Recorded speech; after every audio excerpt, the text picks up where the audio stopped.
ಅಕ್ಕ, ಅಮ್ಮಂಗೆ ಯಾಕೆ ಹೀಗಾಯಿತು ಅಂತ ನಿನಗೆ ಗೊತ್ತಿರುತ್ತೆ.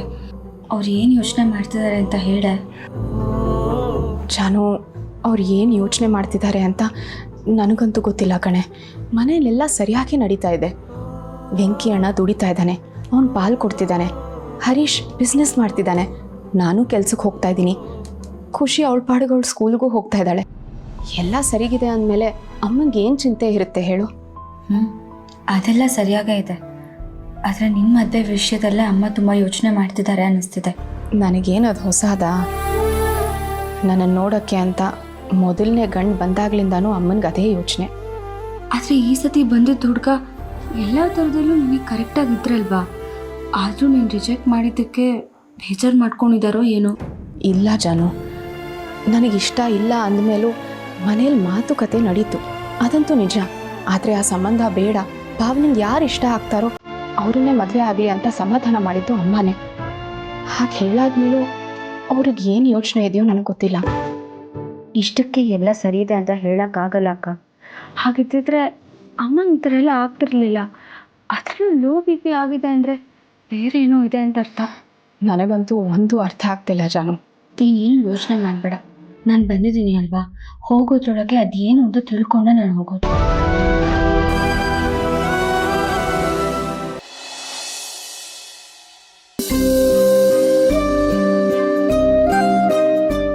ಅಮ್ಮ, ನಿನ್ನೆ ತಾತನ ಮನೆಯಿಂದ ಬರೋದಕ್ಕೆ ಯಾಕಮ್ಮ ಅಷ್ಟೊಂದು ಲೇಟ್ ಆಯ್ತು? ತುಮಕೂರ್ಗೆ ಹೋಗಿದ್ದೆ ಕಣ.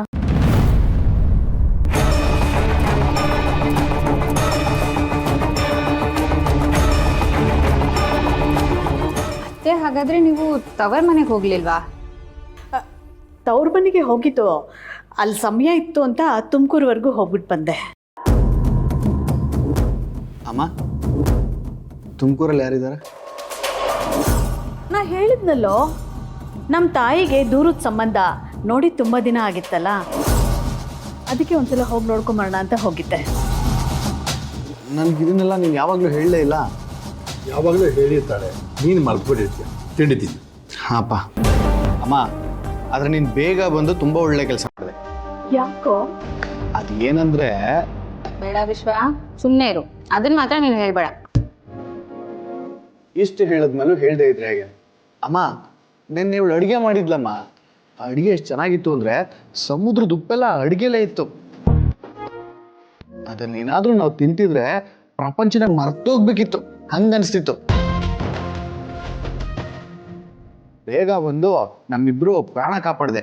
ಇಲ್ಲ ಅಂದ್ರೆ ನಾನು ಅಪ್ಪ ಇಬ್ರು ಹಾಸ್ಪಿಟ್ಲಲ್ಲಿ ಇರ್ತಿದ್ವಿ. ಹೌದತ್ತನು ಅಷ್ಟು ಕೆಟ್ಟದಾಗ ಅಡುಗೆ ಮಾಡಿದ್ಯಾ? ಸುಮ್ಮನೆ ಇರಿ ಅತ್ತೆ, ನೀವು ಹೋಗಿ ಇವ್ನ ಮಾತು ನಂಬ್ತಿದ್ದೀರಲ್ಲ. ಅಮ್ಮ, ನಾನು ಸುಳ್ಳು ಹೇಳಿದ್ರೆ ಅಪ್ಪನೇ ಕೇಳಿ. ಅಪ್ಪ ನೀವೇ ಹೇಳಿ. ಚೆನ್ನಾಗಿ ಮಾಡಿದ್ದು. ಅಪ್ಪ ಇದು ಮೋಸನಪ್ಪ, ನೀವು ಇವಳಿಗೆ ಸಪೋರ್ಟ್ ಮಾಡ್ಕೊಂಡು ಮಾತಾಡ್ಬೇಡಿ, ನಿಜ ಹೇಳಿ. ಹಾಗಲ್ವೋ, ನಿಜ ಹೇಳಿದ್ರೆ ನಾನು ನೋಡಿದೆಯಲ್ಲ, ಕಣ್ಣಲ್ಲಿ ಕಾವೇರಿ ಅನಿಸ್ತಾಳೆ. ಈಗ ಹೊಸ ಕಲಿತಿದ್ದಾಳೆ, ತಪ್ಪು ಮಾಡೋ ಸಹಜ, ಮುಂದೆ ಕಲ್ತ್ಕೊತಾಳೆ ಬಿಡ. ಹಾಗಾದ್ರೆ ನೆನ್ನೆ ನೀವೆಲ್ಲ ಏನು ತಿಂದ್ರಿ? ಇವ್ನ ಅಡ್ಗೆ ಮಾಡಿದ್ನಲ್ಲ, ಅದನ್ನೇ ತಿಂದು. ಏನು, ನೀನು ಅಡುಗೆ ಮಾಡಿದ್ಯೇನೋ?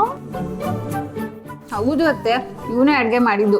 ಎಷ್ಟು ಚೆನ್ನಾಗಿ ಮಾಡಿದ್ದ ಅಂದ್ರೆ ಮತ್ತೆ ಮತ್ತೆ ತಿನ್ಬೇಕು ಅಂತ ಅನ್ಸ್ತಿತ್ತು. ಹೌದು ಲಲಿತಾ, ನಿನ್ನ ಮಗ ಭಾಳ ಚೆನ್ನಾಗಿ ಅಡುಗೆ ಮಾಡಿದ್ದ. ಇನ್ನು ನೀನು 3 ದಿವಸ ತವ್ರಿಗೋದ್ರೂ ಚಿಂತೆ ಇಲ್ಲ, ಅವನು ನನಗೆ ಚೆನ್ನಾಗಿ ಅಡುಗೆ ಮಾಡಿ ಹಾಕ್ತಾನೆ. ಅಮ್ಮ, ಇವರಿಬ್ರು ಹೇಳ್ತಾರೆ ಅಂತ ನೀನು ತವ್ರ ಮನೆಗೆ ಹೋಗ್ಬೇಡ. ನನಗೆ ನಿನ್ನ ಕೈ ರುಚಿ ತಿಂದ್ರೇ ಸಮಾಧಾನ. ನಿನ್ ಕೈ ರುಚಿನೂ ಅತ್ತೆ ಕೈ ರುಚಿ ತರಾನೇ ಇರುತ್ತೆ ಬಿಡ. ಅತ್ತೆ, ನನಗೇನೋ ನೀವು ಅಡ್ಗೆ ಮಾಡ್ಬೇಕಾದ್ರೆ ಇವ್ನು ಕದ್ ನೋಡ್ಕೊಂಡಿದ್ದಾನೆ ಅಂತ ಅನ್ಸುತ್ತೆ. Same to same recipe. Lalita, ಅಂತೂ ನಿನ್ನ ಮಗ ನಿಂತರೆ ಚೆನ್ನಾಗಿ ಅಡುಗೆ ಮಾಡೋದು ಕಲ್ತ್ಬಿಟ್ಟ.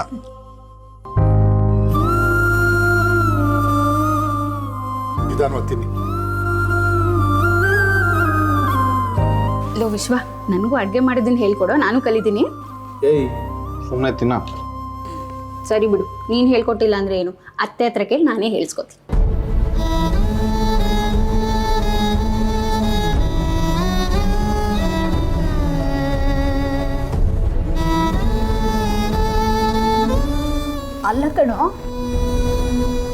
ಅಡುಗೆ ಮಾಡೋದು ಕಲಿತೆ? ನಾನು ಕಲ್ತಿದ್ದಲ್ಲ ಅಮ್ಮ, ಪ್ರೀತಿದ ಹುಡುಗಿ ಹೇಳ್ಕೊಟ್ಟಿದ್ದು.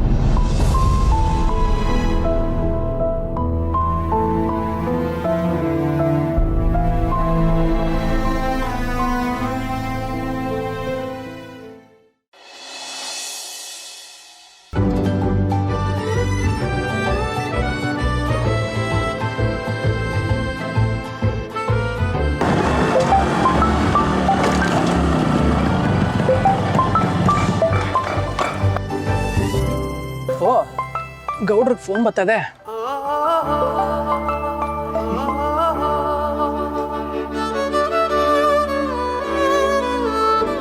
ಹೇಳಿ ಮೇಡಮ್.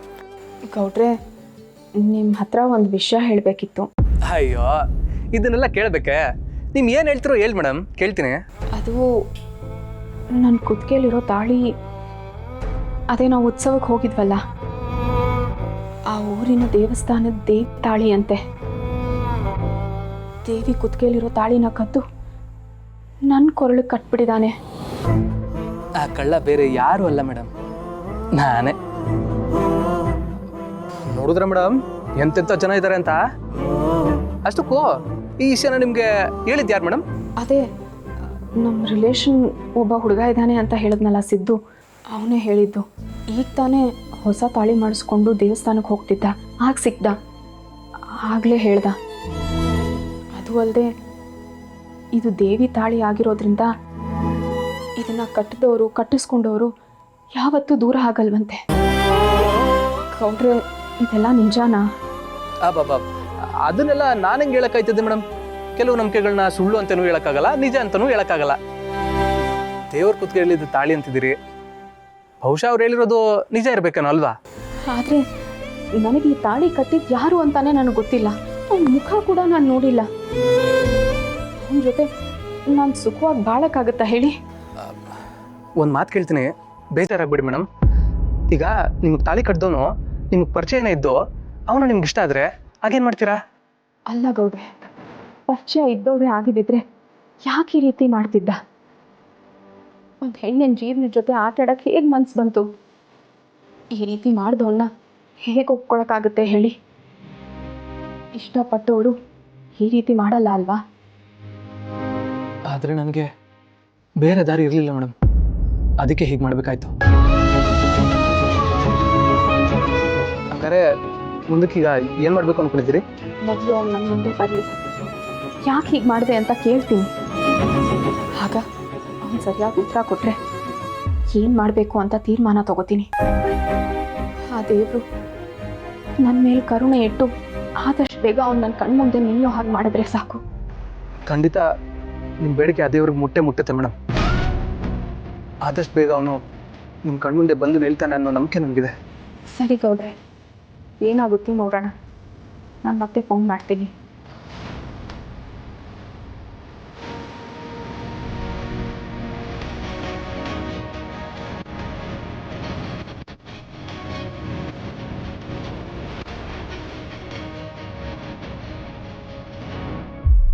ನಿಧಾನವಾಗಿ ಮೇಡಮ್ ಅವ್ರ ಮನಸ್ಸು ಬದಲಾಗ್ತಿದೆ.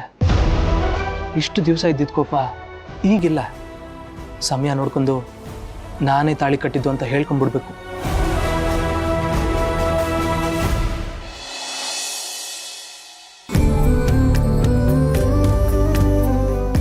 ಏನ್ಲ ಸಿದ್ದು, ಯಾರ ಜೊತೆಲ್ಲ ಅಷ್ಟು ಖುಷಿ ಖುಷಿಯಾಗಿ ಫೋನಲ್ಲಿ ಮಾತಾಡ್ತಾ ಇದ್ದೆ? ಯಾರಲ್ಲ ಅದು? ಏಯ್ ಮರಿಗೌಡ, ಅವ್ನು ನಾಟಕ ತರ ನೋಡಿದ್ರೆ ತಿಳಿಯಕ್ಕಿಲ್ವಲ್ಲ, ಅವ್ನ ಮದ್ವೆ ಆಗ ಹುಡುಗಿ ಪೂರ್ವಿ ಹತ್ರಕ್ಕಲ್ಲ. ನೀನೊಬ್ಬನೇ ಮಾತಾಡಿದ್ರೆ ಸಾಕ? ನಾವು ಯಾರು ಮಾತಾಡಬಾರ್ದಾ? ಅವಳು ಮನೆಗೆ ಕರ್ಸಪ್ಪ. ಮನೆಗೆ ಯಾಕವ? ಯಾಕೆ ನೀನು ಹೆಂಡತಿ ಆಗೋಳು ಮನೆಗೆ ಬಂದ್ರೆ ಏನು ಸೌದೋಗ್ತಾಳ? ಅವಳು ಬಂದ್ರೆ ತಾನೆ ಅವಳು ಏನು ಕಲ್ತಿದ್ದಾಳೆ, ನಾವು ಅವಳಿಗೆ ಏನು ಕಲಿಸ್ಬೇಕು ಅಂತ ನಮಗೂ ಗೊತ್ತಾಗೋದು. ಹೂಕಲ್ಲ, ನಮ್ಮ ವಂಶಕ್ಕೆ ಬರೋ ಹೆಣ್ಮಗಳು ನಮಗ್ ಸರಿ ಸಮಾನವಾಗಿರ್ಬೇಕು. ಆಗಾಗ ನಾವು ಅವ್ರ ಮನೆಗೆ ಹೋಯ್ತಾ ಇದ್ರೆ ನಾವೆಲ್ಲ ಏನು ಅಂತ ಅವಳಿಗೂ ಅರ್ಥ ಆಯ್ತದೆ. ಲೈ ಸಿದ್ದೇಗೌಡ, ಹಿಂಗೆ ಕದ್ದು ಮುಚ್ಚಿ ಮಾತಾಡಿದ್ರೆ ಎಲ್ಲ ಸಿಗ್ತದೆ. ಖುದ್ದಾಗ ಮನೆಗೆ ಕರ್ಸಿ ಮಾತಾಡ್ಬೋದಲ್ಲ. ಮಾವ, ಪಾಪ ಮಾವ, ಅವರಿಬ್ಬರು ಪರ್ಸ್ನಲ್ ಆಗಿ ಎಷ್ಟೆಲ್ಲ ಮಾತಾಡ್ಕೋಬೇಕು. ನಾವೆಲ್ಲರೂ ಮುಂದೆ ಹೇಗೆ ತಾನೇ ಮಾತಾಡ್ತಾರೆ. ನೀನು ಹೇಳ್ತಾರೆ ಸರಿಯಾಗಿದೆ. ಆದರೂ ಸೊಸೆಯಾಗಳು ಮನೆಗೆ ಬಂದರೆ ನಮಗೂ ಖುಷಿ ಆಗುತ್ತೆ. ನಮ್ಮ ಆಚಾರ ವಿಚಾರನೂ ಅವಳಿಗೆ ಗೊತ್ತಾಗುತ್ತಲ್ವಾ, ಅದಕ್ಕೆ ಹೇಳಿದೆ. ಸಿದ್ದು, ಅವಳು ಮನೆಗೆ ಬರಕ್ಕೆ ಹೇಳಪ್ಪ. ಸರಿ ಕಣವ, ಹೇಳ್ತೀನಿ. ಲೈ ನೋಡ್ದ ನಮ್ಮಿ ಮನೆ ಕರ್ಸಿ ಮಾತಾಡಿದ್ರೆ ಹೆಂಗೋಯ್ತಾವನೆ ಮಳ್ಳ ಇವನು. ನಮ್ಮ ಮುಂದೆ ಮಾತ್ರ ಇಷ್ಟ ಇಲ್ದಿರೋ ಥರ ನಾಟಕ ಮಾಡ್ತಾನೆ, ಹಿಂದೆ ಅದೇನು ಪ್ರೀತಿ ಮಾಡ್ತಾವನೋ ಏನೋ. ಲೇ ಮರ್ಗೌಡ, ಆದಷ್ಟು ಬೇಗ ಇವರಿಬ್ರಿಗೂ ಮದುವೆ ಮಾಡಿಸ್ಬಿಟ್ರೆ ಈ ಕಳ್ಳಾಟ ಎಲ್ಲ ಮುಗ್ದೋಯ್ತದ ಕಲ.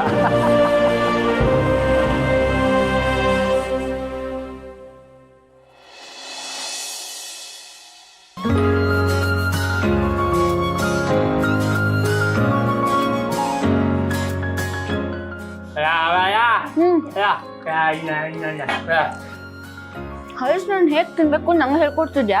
ನಂಗೆ ಹೇಗೆ ಅಗಿಬೇಕು ಅಂತ ಗೊತ್ತಿಲ್ವೇನೋ, ಸುಮ್ಮನೆ ಬಿಡ್ಸು. ಜಾನುಗ್ ಮದ್ವೆ ಆದ್ರೂ ಇನ್ನೂ ಆ ಹುಡುಗ ಬುದ್ಧಿ ಹೋಗಿಲ್ಲ. ನೋಡಿ, ಎಷ್ಟೇ ದೊಡ್ಡವರಾದರೂ ಮನಸ್ಸು ಮಾತ್ರ ಮಕ್ಳ ಥರನೇ ಇರುತ್ತೆ ಅನ್ನೋದಕ್ಕೆ ಜಾನ್ವಿಯವರೇ ಸಾಕ್ಷಿ.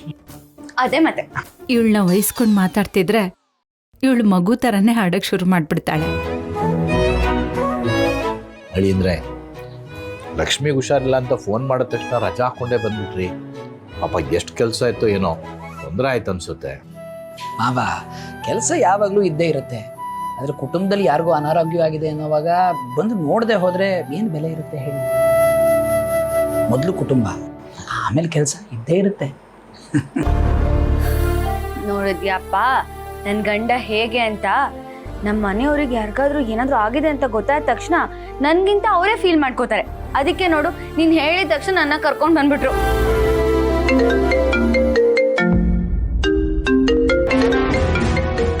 ಒಂದು ನಿಮಿಷ ಮಾವ, ತಗೊಳ್ಳಿ. ಹಲೋ ಸರ್, ನಮಸ್ಕಾರ. ನಮಸ್ಕಾರ ಜಯಂತ್ ಅವರೇ. ನೀವು ಹೇಳಿದ ಕಾಗದ ಪತ್ರ ಎಲ್ಲ ರೆಡಿ ಇದೆ, ಸೈನ್ ಕೂಡ ಆಗಿದೆ. ನೀವು ಒಂದ್ಸರಿ ಡಾಕ್ಯುಮೆಂಟ್ ಎಲ್ಲ ನೋಡಿ ಸರಿ ಇದೆ ಅಂತ ಹೇಳಿದ್ರೆ ಮುಂದಿನ ವ್ಯವಹಾರ ಮಾತಾಡ್ಬೋದು, ಅಗ್ರಿಮೆಂಟ್ ಮಾಡ್ಕೋಬೋದು.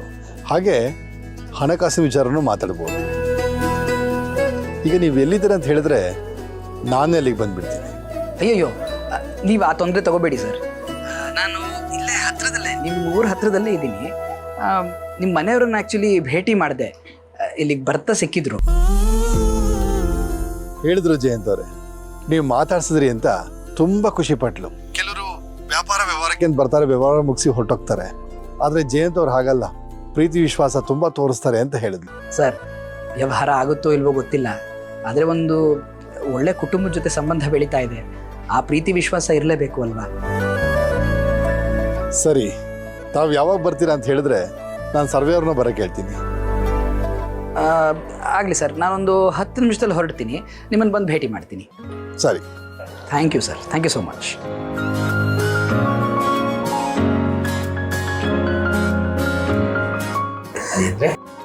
ಯಾರು ಅಷ್ಟಾತ್ಮೀಯವಾಗಿ ಮಾತಾಡಿದ್ರು? ಮಾವ, ನಾನು ಸುಮಾರು ದಿವಸದಿಂದ ಒಂದು ಪ್ರಾಜೆಕ್ಟ್ ಮಾಡಬೇಕು ಅಂತ ಕನ್ಸ್ಕೊಂಡಿದ್ದೆ. ಎಲ್ಲರಿಗೂ ಜಾಬ್ಸ್ ಒದಗಿಸ್ಕೊಡ್ಬೇಕು ಅಂತ ಆಸೆ. ಆದರೆ ಜಾಗ ಎಷ್ಟು ಹುಡುಕಿದ್ರು ಸಿಗ್ತಾನೆ ಇರಲಿಲ್ಲ. ಈಗ ನೋಡಿ, ಒಬ್ಬರು ಓನರು ಜಾಗ ಫೈನಲ್ ಮಾಡಬಹುದು ಅಂತ ಹೇಳ್ತಿದ್ದಾರೆ. ಡಾಕ್ಯುಮೆಂಟ್ಸ್ ಎಲ್ಲ ರೆಡಿ ಮಾಡಿಸಿದಾರಂತೆ. ನಾನು ಹೋಗಿ ನೋಡ್ಕೊಂಡು ಬಂದ್ಬಿಡ್ತೀನಿ ಮಾವ. ಖಂಡಿತ, ಒಳ್ಳೇದಾಗಲಿ. ಬರ್ತೀನಮ್ಮ. ಆಯ್ತಪ್ಪ.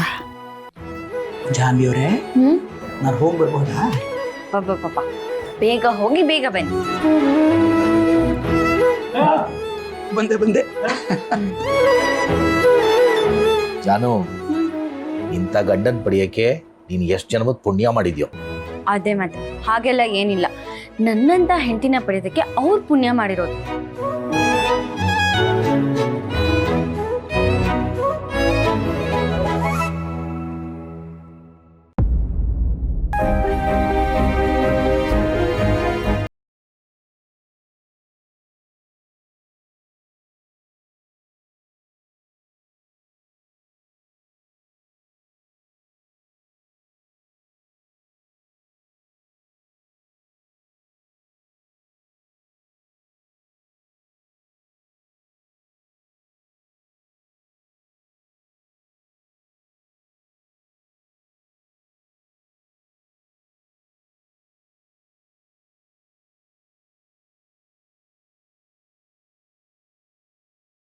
ಹೇಳಿ?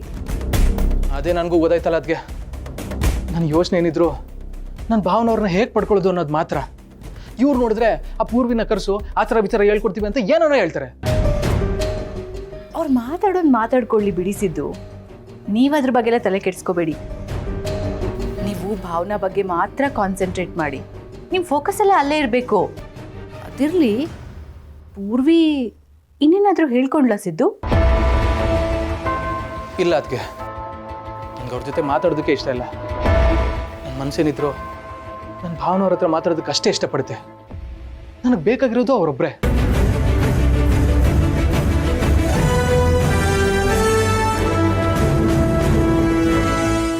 ಪರವಾಗಿಲ್ವೇ, ಇಷ್ಟು ದಿವಸ ಆದಮೇಲೆ ಭಾವನಾ ಬಗ್ಗೆ ಮಾತಾಡ್ತಾ ಇದ್ದಾನೆ ಅಂದರೆ ಅವಳಿನ್ನೂ ಮನಸ್ಸಲ್ಲಿ ಗಟ್ಟಿಯಾಗಿ ಉಳ್ಕೊಂಡಿದ್ದಾಳೆ ಅಂತಾಯ್ತು. ಇಲ್ಲೇ ನಾನು ನನ್ನ ಬುದ್ಧಿ ಉಪಯೋಗಿಸ್ಬೇಕಾಗಿರೋದು. ಪೂರ್ವಿ ಜೊತೆ ಮದುವೆ ಫಿಕ್ಸ್ ಮಾಡಿಸ್ಬೇಕು. ಆದರೆ ಇವನ್ ಮಾತ್ರ ಭಾವನಾ ಜೊತೆನೇ ಮದುವೆ ಆಗಬೇಕು. ಅದಾದರೆ ಈ ಮನೆ ಮಾನ ಮರ್ಯಾದೆ 3 ಕಾಸಿಗೆ ಹರಾಜಾಗತ್ತೆ. ಅದೇ ಅಲ್ವಾ ನನಗೂ ಬೇಕಾಗಿರೋದು.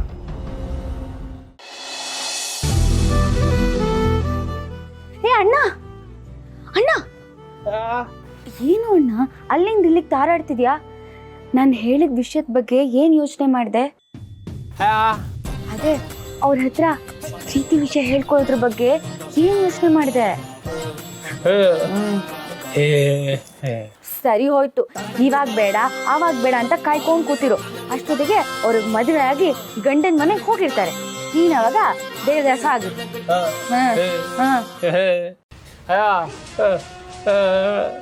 ಸಾಕು ಸಾಕು, ಇಷ್ಟೆಲ್ಲ ಬಿಲ್ಡಪ್ ಕೊಡ್ಬೇಡ ನೀನು. ಈ ಹುಡುಗರ ಬಗ್ಗೆ ನನಗೆ ಚೆನ್ನಾಗಿ ಗೊತ್ತು. ಅಣ್ಣ, ಈಗಿನ ಕಾಲದಲ್ಲಿ ನಿಜವಾದ ಪ್ರೀತಿ ಸಿಗೋದೇ ಅಪರೂಪ ಕಣೋ. ನಿಂಗೆ ಸಿಕ್ಕಿದೆ, ನೀನು ಪುಣ್ಯ ಮಾಡಿದ್ಯಾ, ಅದನ್ನ ಕಾಪಾಡ್ಕೋ, ಕಳ್ಕೋಬೇಡ.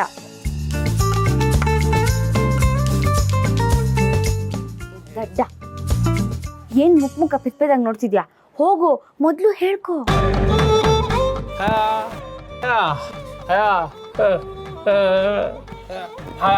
ಮೊದಲು ಆ ಕೆಲಸ ಮಾಡಿ.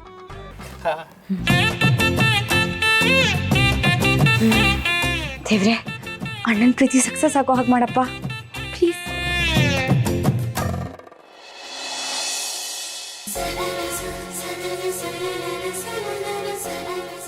ವೀಣಾ, ಈ ಕಾಯಿ ತುರ್ಕೊಡಮ್ಮ. ಅತ್ತೆ, ಈಗ ಇದನ್ನಾದರೂ ಮಾಡು ಅಂತ ನಿಮ್ಮ ಹತ್ರ ಯಾರು ಹೇಳಿದ್ದು? ಹೋಗಿ ಸ್ವಲ್ಪ ರೆಸ್ಟ್ ಮಾಡಿ. ನಾನೆಲ್ಲ ಅಡುಗೆನೂ ಮಾಡ್ತೀನಿ. ಊಟಕ್ಕೆ ಆದ ತಕ್ಷಣ ಕರಿತೀನಿ, ಹೋಗಿ. ಇಷ್ಟು ಜನ ಇದ್ದಾರೆ, ನೀನೊಬ್ಳೆ ಹೇಗೆ ಅಡುಗೆ ಮಾಡ್ತೀಯಾ? ಅತ್ತೆ, ಮದುವೆ ಆದಾಗಿಂದಲೂ ನಾನು ಇದೇ ಕೆಲಸನೇ ಮಾಡ್ತಾನೇ ಬರ್ತಾ ಇದ್ದೀನಿ. ನನಗೆ ಗೊತ್ತು. ನೀವು ಹೋಗಿ ರೆಸ್ಟ್ ತಗೊಳ್ಳಿ, ಹೋಗಿ. ಪರವಾಗಿಲ್ಲ ವೀಣಾ, ನಾನು ನಿನಗೆ ಸಹಾಯ ಮಾಡ್ತೀನಿ, ನೀನು ಅಡುಗೆ ಮಾಡು. ಒಟ್ಟು ನೀವು ಹೇಳಿದ ಮಾತು ಒಂಚೂರು ಕೇಳಲ್ಲ ಅಲ್ಲ ನೀವು? ಅಮ್ಮ, ಏನಮ್ಮ ಮಾಡ್ತಿದ್ಯಾ? ಡಾಕ್ಟರ್ ನನಗೆ ಹೇಳಿದಾರಲ್ವಾ ರೆಸ್ಟ್ ಮಾಡಬೇಕು ಅಂತ. ನೀನು ಹೋಗಿ ರೆಸ್ಟ್ ಮಾಡು. ಏನೇ ಕೆಲಸ ಇದ್ರೂ ನಾನು ಅದಕ್ಕೆ ನೋಡ್ಕೋತೀನಿ. ಭಾವನಾ, ಈ ಅಡುಗೆ ಮನೆಗೂ ನನಗೂ ಏನೋ ಅವಿನಾಭಾವ ಸಂಬಂಧ ಇದೆ ಕಣೆ. ಒಂದು ಸಲ ಅಡುಗೆ ಮನೆ ಕಡೆ ಬರದೇ ಹೋದರೆ ಏನೋ ಕಳ್ಕೊಂಡಾಗುತ್ತೆ ನನಗೆ. ಹಾಗಂತ ನಾನು ಅಡುಗೆ ಚೆನ್ನಾಗಿ ಮಾಡ್ತೀನಿ ಅಂತಲ್ಲ. ಸರಿ, ಹಾಗಿದ್ರೆ ನಾನು ಇಲ್ಲೇ ನಿನಗೊಂದು ಚೇರ್ ಹಾಕ್ತೀನಿ. ನೀನು ಏನು ಮಾಡಬೇಕು ಅಂತ ನನಗೆ ಅದಕ್ಕೆ ಹೇಳು, ನಾವು ಮಾಡ್ತೀವಿ, ಆಯಿತಾ? ಜೊತೆಗೆ ನಾನು ಸೇರ್ಕೋತೀನಿ. ಅಮ್ಮ, ನೀನು ಇವತ್ತೇನು ಮಾಡಬೇಕು ಅಂದ್ಕೊಂಡಿದ್ಯಾ? ಬಿಸಿಬೇಳೆ ಬಾತು. ಹಾಗಿದ್ರೆ ಅದಕ್ಕೆ ಏನೇನು ಬೇಕು ಹೇಳು, ನಾವೆಲ್ಲ ಹೆಚ್ಕೊಡ್ತೀವಿ, ನಾವೆಲ್ಲ ರೆಡಿ ಮಾಡ್ತೀವಿ. ನೀನು ಕಮೆಂಟ್ರಿ ಕೊಡ್ತೀರಷ್ಟೇ, ಸರಿನಾ? ಜಾಗ ಬಿಡು ನೀನು. ಸರಿ, ಕಾಯಿ ತುರಿಯೋಕ್ಕೆ ಮಣೆ ಎಲ್ಲಮ್ಮ ಇದೆ ಅಲ್ಲೋಡು.